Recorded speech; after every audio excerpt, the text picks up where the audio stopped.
आइए सुनते हैं माँ गंगा की यह कथा। गंगा जाह्नवी और भागीरथी कहलाने वाली गंगा नदी भारत की सबसे महत्वपूर्ण नदियों में से एक है। यह मात्र एक जल स्रोत नहीं है, बल्कि भारतीय मान्यताओं में यह नदी पूजनीय है, जिसे गंगा माँ अथवा गंगा देवी के नाम से सम्मानित किया जाता है। एक पौराणिक कथा के अनुसार गंगा पृथ्वी पर आने से पहले सूर्यलोक में रहती थी। तो क्या कारण था जो यह पवित्र नदी धरती पर आई? इसे यहाँ कौन लाया? गंगा नदी के पृथ्वी लोक में आने के पीछे कई सारी लोक कथाएं प्रचलित हैं, लेकिन इस सबसे अहम एवं रोचक कथा है पुराणों में। एक पौराणिक कथा के अनुसार अति प्राचीन समय में पर्वतराज हिमालय और सुमेरु पर्वत की पुत्री मैना की अत्यंत रूपवती एवं सर्वगुण संपन्न 2 कन्याएं थीं। 2 कन्याओं में से बड़ी थी गंगा तथा छोटी पुत्री का नाम था उमा। कहते हैं बड़ी पुत्री गंगा अत्यंत प्रभावशाली और असाधारण दैवीय गुणों से संपन्न थी, लेकिन साथ ही वह किसी बंधन को स्वीकार न करने के लिए भी जानी जाती थी। हर कार्य में अपनी मनमानी करना उनकी आदत थी।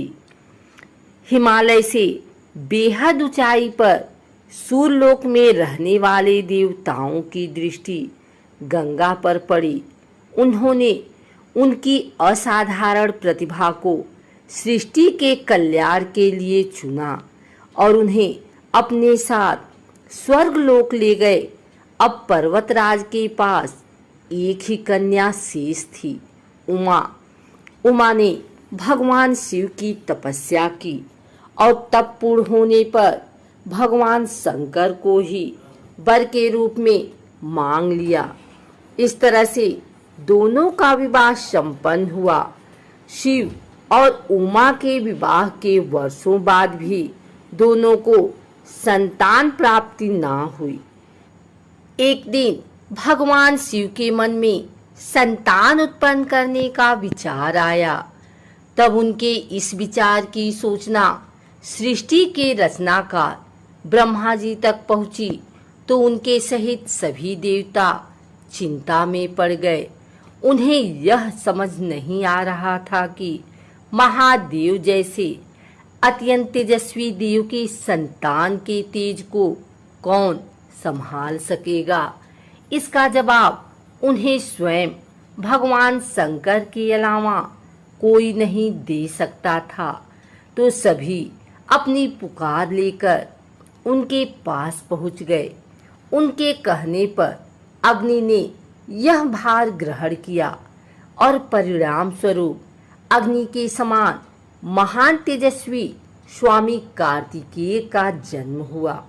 देवताओं के इस षड्यंत्र से उमा के संतान होने में बाधा पड़ी तो उन्होंने क्रुद्ध होकर देवताओं को श्राप दे दिया कि भविष्य में वे कभी पिता नहीं बन सकेंगे। इस बीच सूर्यलोक में विचरण करती हुई गंगा से उमा की भेंट हुई।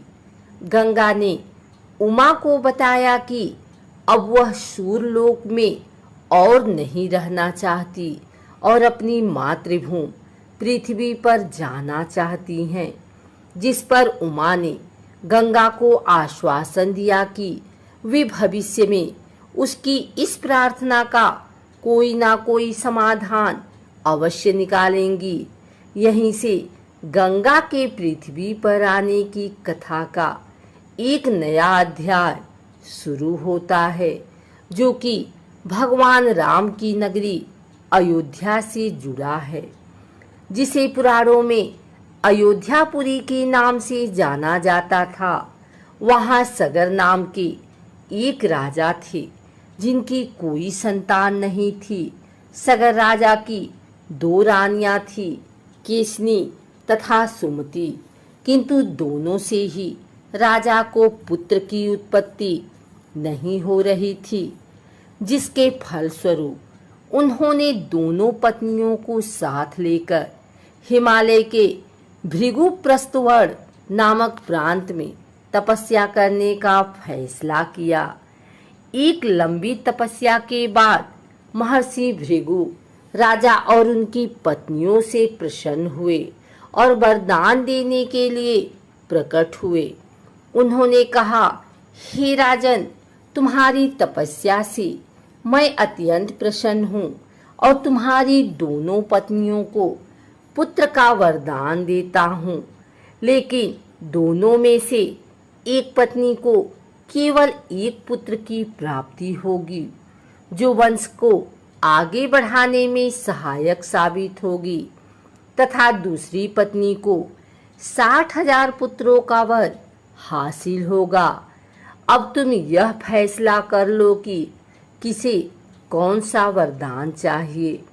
इस पर राजा की पहली पत्नी केसनी ने वंश को बढ़ाने वाले एक पुत्र की कामना की और रानी सुमति ने 60,000 बलवान पुत्रों की। उचित समय पर रानी केसनी ने असमंजस नामक पुत्र को जन्म दिया। दूसरी ओर रानी सुमति के गर्भ से एक तुम्बा निकला, जिसे फोड़ने पर कई सारे छोटे छोटे पुत्र निकले, जिनकी संख्या 60,000 थी। उन सब का पालन पोषण घी के घड़ों में रखकर किया गया। समय बीतने पर सभी पुत्र बड़े हो गए। महाराज सगर का ज्येष्ठ एवं वंश को आगे बढ़ाने वाला पुत्र असमंजस बड़ा दुराचारी था। उसके कहर से सारी प्रजा परेशान थी। इसीलिए परिणाम स्वरूप राजा ने उसे नगर से बाहर कर दिया। कुछ समय बाद असमंजस के यहाँ अंशुमान नाम का एक पुत्र हुआ। वह अपने पिता से बिल्कुल विपरीत स्वभाव का था। अंशुमान अत्यंत सदाचारी, पराक्रमी एवं लोगों की सहायता करने वाला था। एक दिन राजा सगर ने महान अश्वमेध यज्ञ करवाने का फैसला किया, जिसके लिए उन्होंने हिमालय एवं विंध्याचल के बीच की हरी भरी भूमि को चुना और वहां एक विशाल यज्ञ मंडप का निर्माण करवाया। इसके बाद अश्वमेध यज्ञ के लिए श्याम कर्ण घोड़ा छोड़कर उसकी रक्षा के लिए पराक्रमी अंशुमान को सेना के साथ उसके पीछे पीछे भेज दिया। यज्ञ सफलतापूर्वक बढ़ रहा था, जिसे देख इंद्रदेव काफी भयभीत हो गए। तभी उन्होंने एक राक्षस का रूप धारण किया और हिमालय पर पहुंचकर राजा सगर के उस घोड़े को चुरा लिया। घोड़े की चोरी की सूचना पाते ही राजा सगर के होश उड़ गए। उन्होंने शीघ्र ही अपने 60,000 पुत्रों को आदेश दिया कि घोड़ा चुराने वाले को किसी भी अवस्था में जीवित या मृत पकड़कर लेकर आओ। आदेश सुनते ही सभी पुत्र खोजबीन में लग गए। जब पूरी पृथ्वी खोजने पर भी घोड़ा नहीं मिला तो उन्होंने पृथ्वी को खोदना शुरू कर दिया, यह सोचकर कि शायद पाताल लोक में उन्हें घोड़ा मिल जाए। अब पाताल में घोड़े को खोजते खोजते वे सनातन वसुदेव कपिल के आश्रम में पहुंच गए। वहां उन्होंने देखा कि कपिल मुनि आंखें बंद किए बैठे हैं और ठीक उनके पास यज्ञ का वह घोड़ा बंधा हुआ है, जिसे वह लंबे समय से खोज रहे थे। इस पर सभी मंदबुद्धि पुत्र क्रोध में कपिल मुनि को घोड़े का चोर समझकर उन्हें अपशब्द कहने लगे। उनके इस कुकृत्यों से कपिल मुनि की समाधि भंग हो गई। आंखें खुलते ही उन्होंने क्रोध में सभी राजकुमारों को अपने तेज से भस्म कर दिया, लेकिन इसकी सूचना राजा सगर को नहीं थी। जब लंबा समय बीत गया तो राजा फिर से चिंतित हो गए। अब उन्होंने अपने तेजस्वी पौत्र अंशुमान को अपने पुत्रों तथा घोड़े का पता लगाने के लिए आदेश दिया।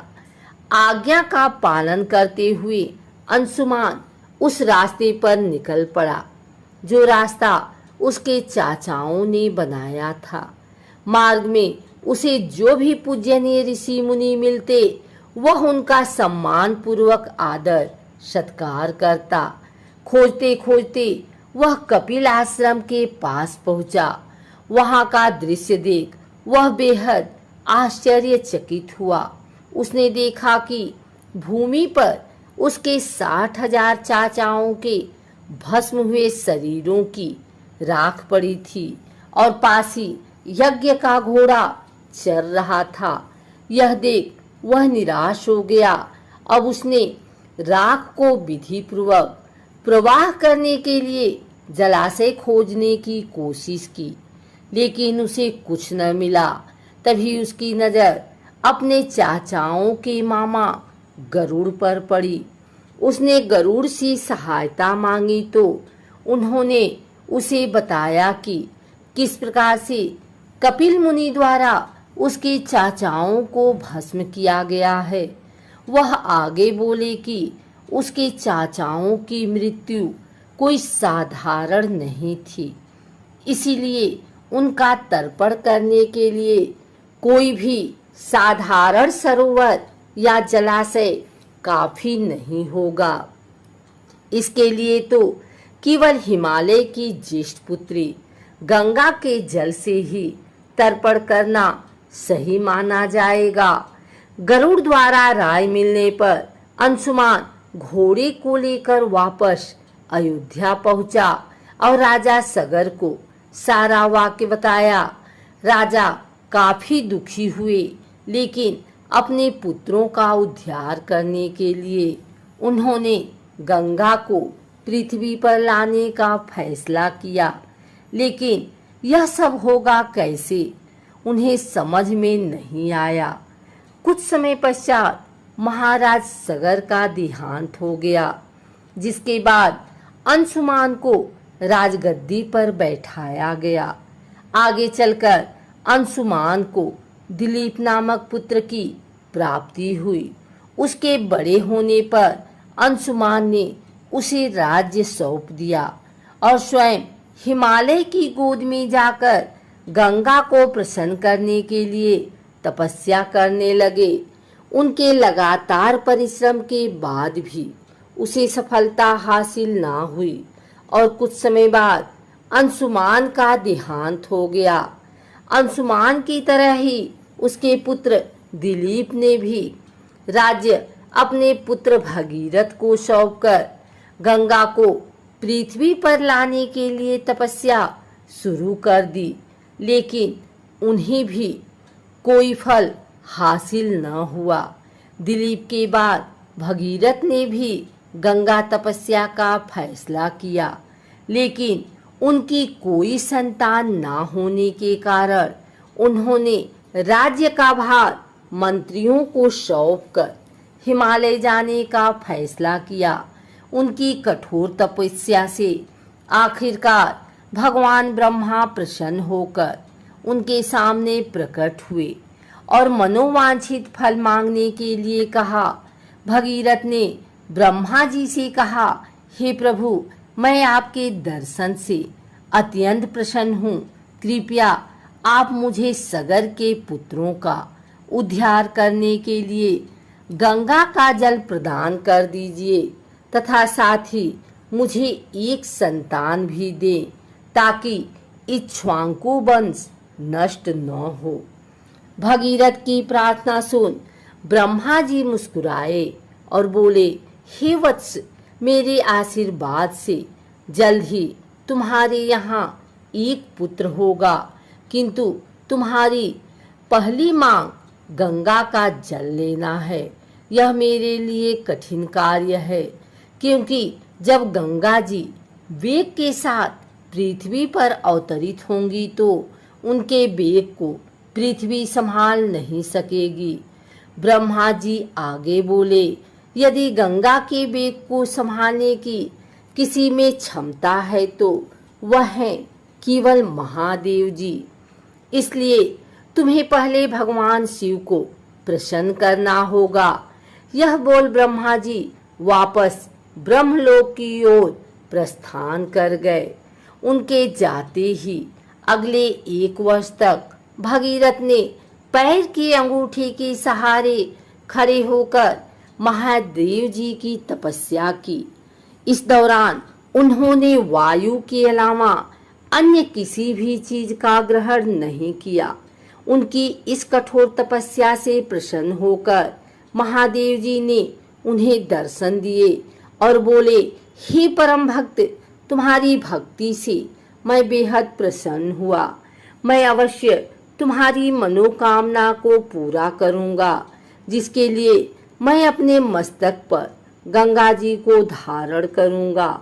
इतना कहकर भगवान शिव वापस अपने लोक चले गए।